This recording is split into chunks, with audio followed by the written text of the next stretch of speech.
জামাই ষষ্ঠীতে আমার বাড়ি জামাইদের জন্য পাঞ্জাবি অর্ডার করলো শাশুড়ি মা নিজে, মানে আমার ঠাকুমা। বড় শাশুড়ি অর্ডার করলো, আর ছোট শাশুড়ি বানিয়ে দেবে। হঠাৎ একদিন বলে সামনে তো জামাই ষষ্ঠী, দুই পিসে মশাইয়ের জন্য দুটো পাঞ্জাবি বানিয়ে দিবি, সবার মাপ ও কি রঙের নেবে সবকিছু জেনে নে।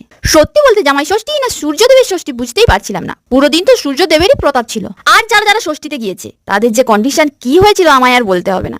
আমরা সাধারণত এই দিন বাড়িতেই থাকি। আমার দিদা না থাকায় আমি কোনোদিন আমার বাপির জামাই ষষ্ঠী দেখিনি, ও ওই দিন মামা বাড়িও যাই না। শুনেছি আমার জন্মের আগে এক দুবার হয়তো হয়েছে, তাই আনন্দ বলো হুল্লোড় বলো আমাদের বাড়িতেই হয়। দুই পিসিরা আসে, সাথে হুল্লোড় পাটিও। ঠাকুমা পিসে মশাই ষষ্ঠী পালন করে। আর এই কয় বছর পিসি বাড়ি জামাইবাবু এখানে আসে। আমার মা যেহেতু মামি শাশুড়ি, তাই মাও বড় পিসি মিলে দুজনে ষষ্ঠী পালন করে। আর এই দিনগুলোতে ফল মূল মিষ্টি জলখাবার দুপুরের খাবার এটা ওটা সেটা।